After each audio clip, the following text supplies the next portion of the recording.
everyone, and welcome back to the Future Ready Librarian podcast, Leading from the Library. I am very excited today to welcome my friend and fellow Iowan, Shaylyn, onto the show. And I'm really excited because Shaylyn, who she'll tell you a little bit about her past, works with the News Literacy Project. And I know as librarians, we think about news and media literacy every day and all of the great resources and how we can tie it in to our school. And so I am very excited to have you on the show. Welcome. Thank you, Shannon. Hello, everyone. Shaylyn Farnsworth here. As Shannon said, I am a fellow Iowan. I reside in Conrad, small town outside of Marshalltown, where I was a classroom teacher for a very long time. I think, Shannon, that's when we first met, way back when I was in the classroom at BCLUW. Was a high school English teacher, worked a lot with our librarian, Carrie Teskey at the time. And I worked for Central Rivers AEA for a very long time and took this job recently, about a year and a half ago, with the News Literacy Project.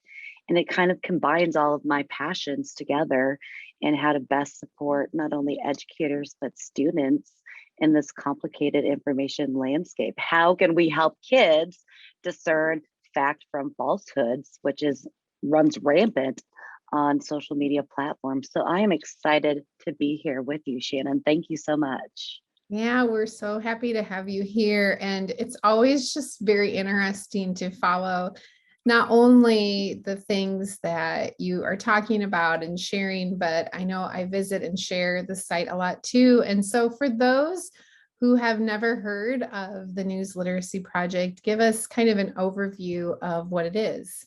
Most definitely. Thank you. The News Literacy Project was founded in 2008 by Pulitzer Prize winning journalist from the LA Times, Alan Miller, and he's still our CEO. It is a place where you can find resources and support for educators, students, and the general public. And actually, when I was back in the classroom, Shannon, I used some of its earliest iterations of resources. Now we have Checkology Virtual Classroom, our flagship program. We have Newslet Nation, which is our virtual PLC for educators across the nation. We have the weekly newsletter, the SIFT, along with professional learning, Newslet Camp, a variety of resources and programs for educators, and it is all completely free. So an interesting beginning, as I said, founded by Alan Miller. He went to his daughter's middle school classroom and realized that now, with all of the abundance of information, he realized students couldn't find relevant and reliable sources. And so he founded the News Literacy Project.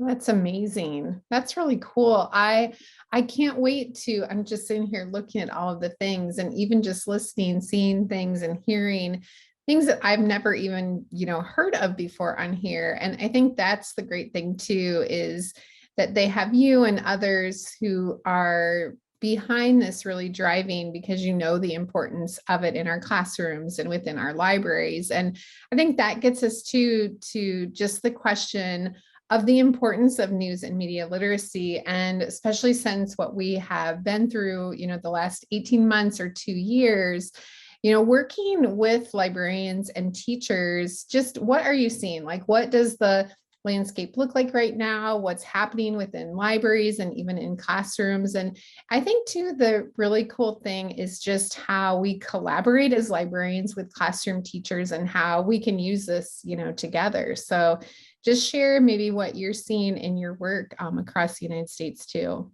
Yeah, definitely. We saw within the last couple of years a huge increase of librarian media specialists using our resources, I think for a number of reasons. First, we're a nonprofit, we're nonpartisan, and we've been doing this longer than any other company, which is something we're extremely proud of. Our sources are unbiased, we provide relevant examples and ways to disrupt, like I said, the falsehoods that are being spread and that our students bring to the classroom, wanting to discuss, wanting to share, wanting to investigate. So it provides very relevant resources and engaging for our educators. Plus, with the pandemic, social justice issues, vaccine hesitancy, misinformation, it was kind of the perfect storm for all disciplines reaching out to their librarians, who are truly the heart of the communities and the school districts, for support. How can we support the kids in these different areas? Understanding primary purpose, understanding bias, conspiratorial thinking. And we've seen, like I said, a huge increase of librarians and media specialists across the country. Two different things. We typically have librarian media specialists sharing our resources or co-teaching with different disciplines across their school districts. So they typically set up courses, they invite co-teachers on our virtual platform, and they teach together. Or something that I've seen quite a few librarians across the nation doing lately is creating a sort of intro to high school or intro to middle school course, typically about 3 to 4 weeks, in which they run through not only our resources, but the various resources out there from different organizations to support students in all of their academic learning that they will encounter. So finding those reliable, relevant sources, understanding primary purpose, bias. So it kind of slays those foundations that makes them ready to tackle those academic issues and demands that they have at the high school and middle school levels. Oh, that's great. And, for people that are maybe beginning to use this, or also librarians maybe who need extra support in education, do you also offer like webinars and trainings to support librarians and teachers too? We do. We offer many virtual webinars. We're just finishing up this Friday, actually on the 24th, our fall webinar series that has provided learning as well as introduction to our resources. But throughout the year, we have learning experiences virtually for educators across the nation. We also have something very unique called Newslit camps. And Newslit camps are typically hosted in a specific region or city, and we partner with a news organization because we feel it's important to have subject matter experts, journalists from the field, and they talk about the common issues and newsworthiness in their communities. And it's a day for our educators to spend with journalists in the field, and it's very impactful, highly engaging, and always a favorite amongst our educators. So be on the lookout for that. Besides that, I don't know, Shannon, if you're a subscriber to the SIFT, but our weekly newsletter started back up last week. And what we do each Monday is our education team, led by Peter Adams, he and his team collect the mis and disinformation found on multiple social media platforms throughout the previous week. They compile it into a fantastic newsletter with discussion questions, annotations, close reads, and delivers it to your mailbox each Monday. So you have that relevant, engaging misinformation, disinformation from the previous week. So lots of ways to kick off your news literacy in the classroom with all of our free resources.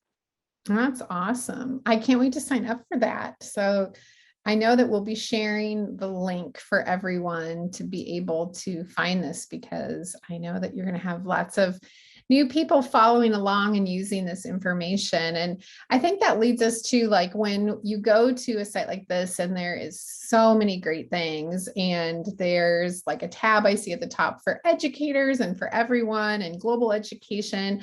Like, when I go here and somebody is brand new, just how do they sign up and where do they start? What is the best thing to do? Great. Yes. So definitely check out newslit.org and click on the educators tab that you were recommending. And it will provide you all of the information you need to get started. It has our community forum, our ambassadors, which quite a few of them are librarians. Casey Boyd, who just pushed for librarians being essential in DC, is one of our ambassadors, along with all of our educator resources at the very bottom in our calendar of events. Two things I would focus on right away, besides looking at professional learning opportunities: definitely subscribe to the SIFT. And secondly, check out Checkology Virtual Classroom. It's free to use. It has over a dozen lessons that allow your students to build those foundations, along with missions and challenges that easily you can incorporate into any learning type, hybrid, remote, face-to-face, but also provides those relevant examples. Our newest one, you would love, Shannon. It helps teach. It helps teachers and students understand the power of queries online and how to Google like a pro with Cindy Otis, a former CIA officiant. And they take the conspiratorial thinking and conspiracy theory, birds aren't real, started in Chicago, and they have students Google like a pro to try to figure out, where did this start? Are birds real? What is the conspiracy theory behind it? So it's a fantastic new mission, but it provides relevant examples and lessons taught by those subject matter experts from across the field. I think everyone would love it. Oh, that sounds amazing. I just love that. I know it's really great to know like that there is support like this available. And I know that at Van Meter, we have several new teachers in our middle and high school. And this was one resource that I shared when they had orientation and have went into their classrooms. And it's just awesome to be able to pull this out and to know that we have, not only the support, but the resources at our fingertips that we need, and that we can tie it together even with other things that are out there and available to us as well. So it's just really amazing, everything. And you're doing such a great job of supporting all of us too. Thank you so much. Like I said, I am a huge fan and advocate of the News Literacy Project. I used it back when I was in the classroom, and I just find it relevant, engaging. Plus, some of those subjects are difficult to approach, to teach, and it gives you classroom ready material that you can customize for your kids. Love hearing that it's in Van Meter. I will definitely have to zoom down there sometime when we're both free to not only catch up, but for your educators, because that's my role. I work with educators across the nation to build those partnerships, and would love to spend some time in Van Meter. I haven't been there for ages. I know we would love that too. Absolutely. We got to make a plan to do that. Exactly. So when people are looking for you online, how do they find you, and how do they also find News Literacy Project on social? Well, you can definitely follow me on Twitter. I'm very active on Twitter. Connect with me there at SH Farnsworth. I'm typically tweeting about librarians, books, writing, literacy, NLP, a whole bunch of different resources related to that area. And you can also connect with me on LinkedIn. I do have a blog as well at shaylynfarnsworth.com. And NLP has all of the social media platforms on Twitter, on Instagram, on Facebook. So definitely connect with the News Literacy Project at Newslit Project. Yeah, that is great. I know, and we'll share the link too. And it's just been so great. I can't wait to share this podcast, not just with librarians, but with others too, because you're amazing, doing great things, my friend. Thank you so much, Shannon. Honored to be here as always. And I thank you for promoting what's best for kids and for educators, and making these resources so available to your audience and all of the librarians across the nation. You are doing fantastic work, and I'm just honored to be here representing NLP. Yeah, thank you so much. And thanks to everyone who is listening today. And also a great big thanks to our sponsors, Follett. And so this is Shannon Miller, and I'm here with my dear friend from News Literacy Project, Shaylyn, and we are glad that you joined us today. Thank you for joining us for the Future Ready Librarian podcast, Leading from the Library. I would like to also thank our sponsor, Follett Learning, for their amazing continued support.